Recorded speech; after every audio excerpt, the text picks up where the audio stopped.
Welcome to the first episode of FEMME OCCULTE podcast, which is the podcast about Czech magic, mysticism, and witchcraft.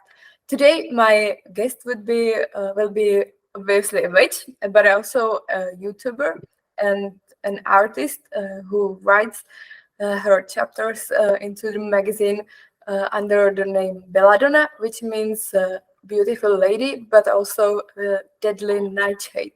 The internet knows her mainly as Koreimach, which is her YouTube nickname, and because she has made more than 1,500 videos with this nickname about obviously magic, but also her personal philosophy, or about paganism, or about nature and sustainable living. She describes herself as an eclectic traveler through the liminal hedge between worlds, who now explores the mysteries of motherhood. So, hello, welcome to my library. Hello, thank you very much for inviting me, for having me here. I'm so happy that I can interview a woman of such many talents and interests. But I have to admit that when I have read about you, I found a couple of mysterious words. So can you please explain what the eclectic traveler, traveling to the hedge between worlds, means to you? Yeah, well, so I describe my witchcraft as eclectic liminal witchcraft. It is also this way noted in our chapters for this year, for year 2023, and might be in year 2024. And it means to me two different things added to witchcraft, just to specify my path a little bit. So eclecticism is something that accompanies me since the very beginning of my working.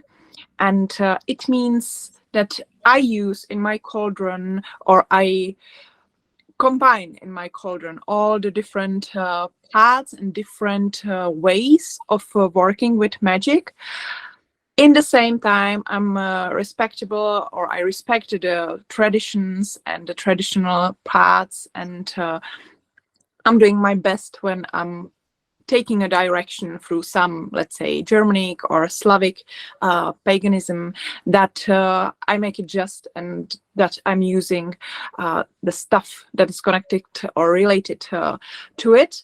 In the same time, within the Indo-European tradition, there is so many alikes, so many comparable things that there might be some fusion or mixing in my workings.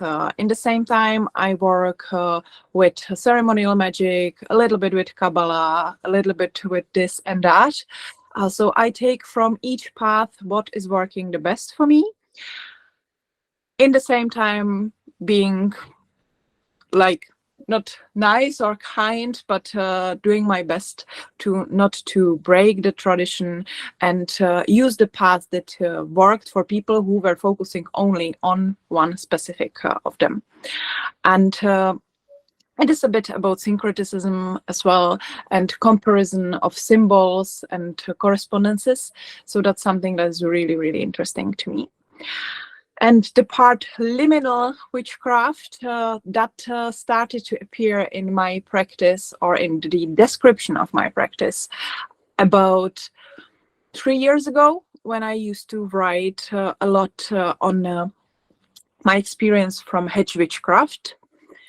And I found that liminal as a liminal part of the ritual, let's say in initiation, when we have the preliminal part, when the adept is coming to the ritual, then the liminal part, when something is happening, the breaking between two worlds, or two phases in the life, or two states of the life and world around us, and the postliminal phase.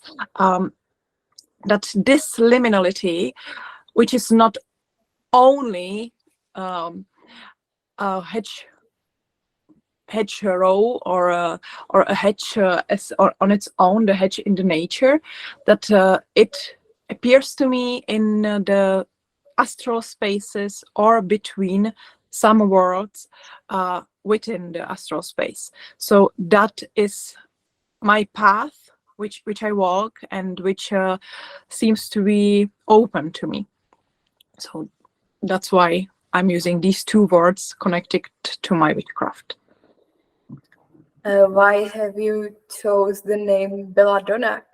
Do you feel more like a beautiful lady or a poisonous plant?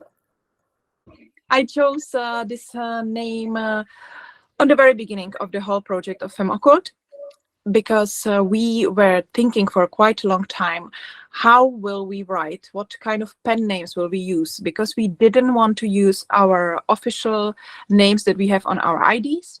In the same time, we didn't want to use our nicknames that we already had online, because some of us were already known online, some of us not at all. And so we decided that we want to find some matching pen names that will be connected to occultism, witchcraft, paganism, or so. And in the end of the day, after considering elements and other symbolical systems that have some limitation or are not feeling whole if you don't use all of them. So, for example, for elements, it would have to be 4 or 5 of us. And what if someone would leave or someone new would come? So after all these considerations, we chose Poison Path and the poisonous plants. We found it really, really cool in the time to use some poisonous plants. But at the moment, there are also many authors which are using plants that are not poisonous. But the very beginning, the very core was based on the poisonous plants pen names. And that's why we also sometimes say that we are writing from astral garden, because of we are plants. And I chose Belladonna basically because of I was lacking knowledge on these plants, and because of I'm not in my practice using hallucinogens, or I don't even have a garden where I would have my witchy plants and so on. So because of I already had some connection to Belladonna in the form of homeopathic, and because of it helped me in my life some time ago with some different illnesses, I decided that that could be a good thing for me, that it is connected from 2 different words, and that these words might also show that there are like 2 sides, and between them is that liminal path. So that was appealing to me. And of course, beautiful lady sounds amazing. That was also nice and appealing. And I was, of course, also thinking about Atropa, which is the full Latin name of the deadly nightshade. But Atropa, even though it's one of the Moire and is quite powerful and everything, in the Czech language in which we are writing as well, it sounds a little bit like Atrapa, which is like a fake. So I decided to avoid that one and opted for Belladonna. That's interesting. You mentioned the beginnings of the whole project, FEMME OCCULTE. So how did it all start? Well, it all started basically by an accident, by a spark of inspiration. A couple of years ago, over 4 years ago, I met with some friends in a tea room, because tea rooms are a big thing in Czech Republic in comparison to other places in the world where I lived and live. And we met there and we were just chatting, and one of us just said, "Oh, I would just love to have, or it would be really, really lovely to have some like proper witchy magazine here in the Czech Republic." And I knew that in 15 minutes comes Roda to join us, and that she's working in a printing studio, and that she might be able to make this wish reality. And I just said, yeah, well, let's go for it. And we started thinking, what should such a magazine have? What kind of topics should be included? And what lifestyle, tarot, astrology, but not in that kind of just like tickling level, but in depth level. And what kind of traditions, ceremonials, paganism, and other paths we should include. Plus, we were, of course, at that moment right away thinking also about the ritual packages, which differentiating, which make a difference between us and other magazines that are written also in English. That we are creating ritual packages with which people can actually take our texts into practice right away and are motivated to practice and not just read. So all those things were already there in that one lovely summer afternoon when we just waited for Rhoda, and then we just said, "Hey, Rhoda, would this be possible?" And she was like, "Yeah, okay."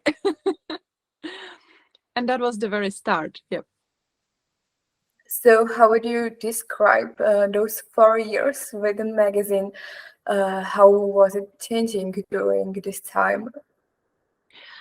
So there was really, really huge development within those 4 years, both on a spiritual side and on, let's say, a practical side, economical side, because we started and just few months later started COVID, and year after started a war in Ukraine, and all these things were just shifting the market, and also all the things connected to taxes and what we need to do to even be able to exist and to print, and what we need to gain money-wise to be able to bring that project alive and keep it alive.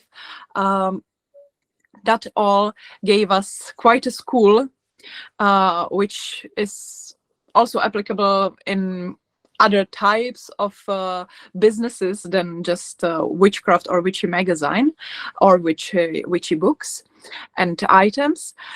Yeah, we had some struggles. We learned really a lot in this area, in the organizational and practical and very physical area. Also with our stockroom, we were moving twice. So in the background was lots and lots of things happening within the first 3 years. This year it balanced itself a little bit, I'd say, and so we can now just enjoy the spiritual development that is brought simply by all the authors and that we are reading one another's chapters and comparing them basically to our path and to our understanding of divine and spirituality and so on. So I would say that on the spiritual level there was also quite a lot which we all had an opportunity to learn thanks to these 4 years, and will hopefully learn in the future. Yes, I definitely agree. Today I see on the website of FEMME OCCULTE some new things, some maybe private lessons or courses or even a therapy. So what are your next steps with the project? So the main part of the project stays and will always be the part of quarterly magazine, which is concluded into the book Liber Magicae once a year, and which is accompanied with our ritual packages and with our oracle decks. And so the magazine is just the start. It's still the first spark that keeps the fire going. Meanwhile, we are just having some more dreams, or allowing ourselves to have a little bit more dreams and to enjoy the creativity and the byproducts, let's say, of our usual creativity as authors. So plenty of us created their own oracle deck, and now I came with the idea that we could also add our personal projects to the whole system, and that this way FEMME OCCULTE could also support their authors. So nowadays, you can find on our website also projects of the authors on their own and get into more in-depth communication with some specific author if you would like to. It can be through therapy sessions, it can be through consultations, it can be through courses, or also you can in the near future hopefully watch some of our talks from different occasions for witches all over the Europe. Can I talk to them in English or just Czech? You can all these. Well, it depends. Some of them are only in Czech language, but we are preparing some material also in English. So my courses, for example, are only in Czech language, and I'm not planning to translate them because it's 6 courses, each of them with at least 7 videos. And they are all taught and prepared in a Czech language, and I created them already about nearly 10 years ago, just like 8 or 7 years ago. So I'm gonna stick with only Czech language at the moment, but some of the therapy, some of the sessions and talks might be soon available also in English language. Okay, in the last issue of FEMME OCCULTE, I've read that you feel even the water you drink and your bath and like simple moments like little wonders and like magic. So is witchcraft an everyday part of your life? Yeah, definitely. I would say that I don't do witchcraft, or I don't have witchcraft as a hobby or just practice witchcraft. I am a witch. So everything I do is connected to some kind of energy, self-reflection, and reflecting also the energies around me, and everything, all the items and also items of very daily use have some spiritual meaning to me. You talk a lot about your pocket altar. So what is on it and why is it there? Are some like tools you cannot live without? Yeah, well, we were writing about tools this year quite a lot, so I definitely mentioned some of my pocket or travel altar tools, and yeah, like I can work also without tools, just by living, just by thinking, using my brain and using my intuition and instincts, and inner sights and other voyances, clairvoyance and other of the types of the clair senses. But there are also these physical tools that I'm using in the Sabbath practice, that I'm using 8 times a year at least, and they are all collected in a little cauldron, which is a basis of my altar. And from the most important things in it, I would mention, yeah, indeed, the cauldron. Then I have there some different stones, not necessarily gemstones, but stones that are reminding me of some parts of my practice and of some types of the energy that I can grasp.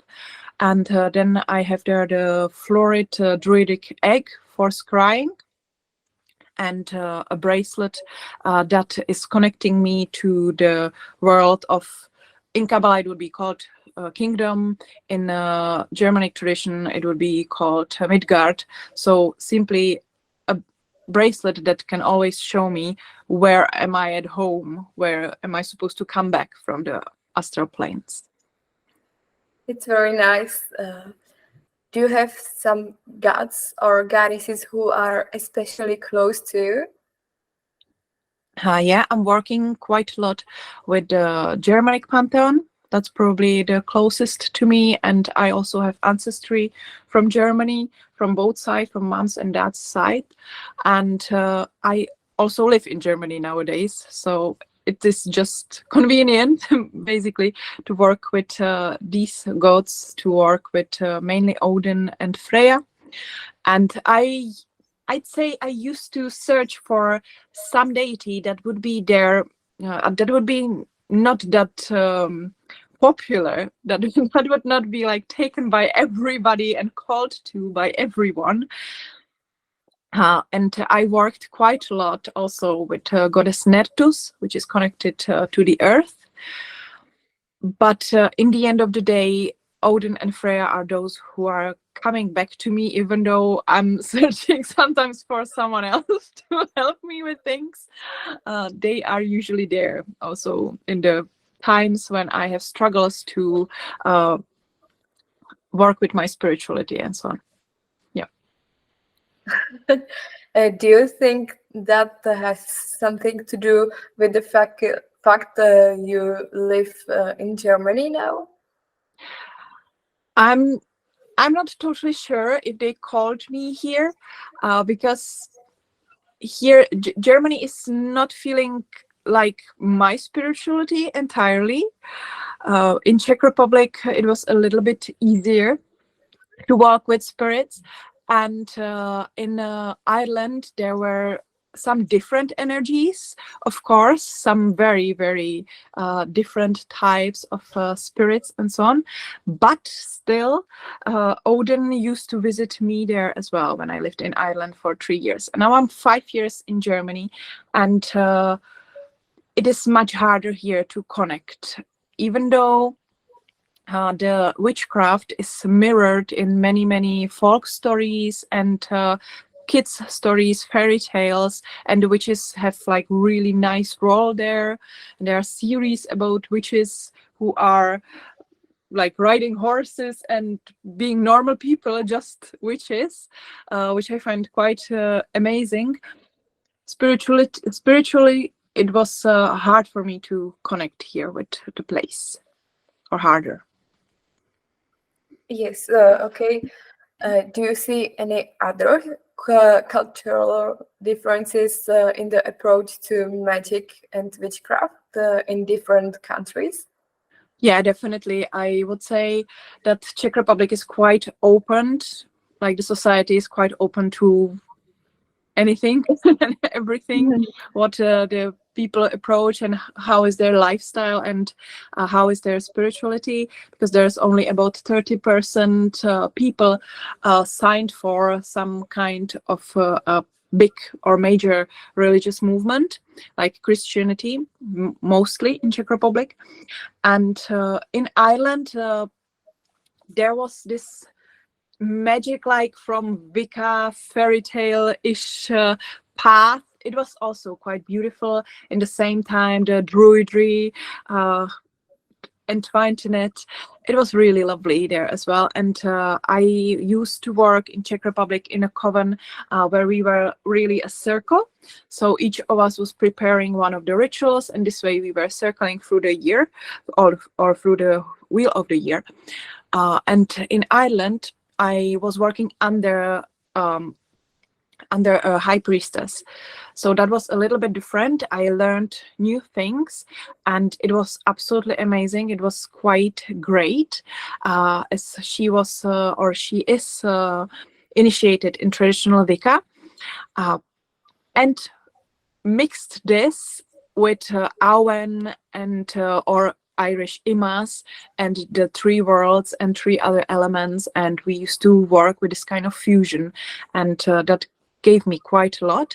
In the same time, the pagans there were a little bit like still in the position of like, we are against the Christians who understand all the spiritual thing completely wrong, because there is like really strong Christianity. So there was a little bit of like tension, let's say, which I didn't know from Czech Republic, where everyone does what they want in the church or in the woods. It's it's on their own, if they are in the forest or if they are in civilization or where and what are they doing. And here in Germany, I don't have much connections to witches with whom I would be meeting personally. So I'm practicing a little bit online with some Czech witches, and otherwise I'm practicing solitary. So also that might be the reason why it was harder for me to connect here spiritually with the land and with the place. Mm-hmm. Why did you decide to share your spirituality and your magic with the whole world through your videos? Well, that was also quite an accident, or quite. It just came together all that I was thinking just a few weeks before I started making videos that I will never make anything like videos. I will not need like super camera for videos. I will just need some nice camera for photos for a vacation. And then I came back from vacation, and a few days later I decided, oh, there is no content on YouTube in witchcraft field, and that should change. So I started making videos and prepared several of them in advance. And that way I created step by step in so nearly 12 years, over 1,000 videos, as you mentioned, but most of them are in Czech language. Even though I was joining the YouTube Pagan Challenge, I think I was joining it for 1 or 2 years. So in that time, I was producing quite a lot of videos in English language, and here and there, I also post something in English language on my personal channel, Belladonna, and so aside of this channel, FEMME OCCULTE, where I want to post this talk of ours as well. Okay, thank you very much for this interview. I hope you will have many more pleasant spiritual experiences and little wonders and nice Sabbats and nice spells. And thank you to all of you for listening to this very end. I would look forward that you will let me know how did you like the first episode of our podcast. And if you now have like an itchy fingers about us because you want to give us a like, and if you have two itchy fingers, that means you want to subscribe to us. So thank you. Have a very nice day, and I will look forward to you in the next episode of podcast FEMME OCCULTE. Bye. Thank you very much as well. Bye.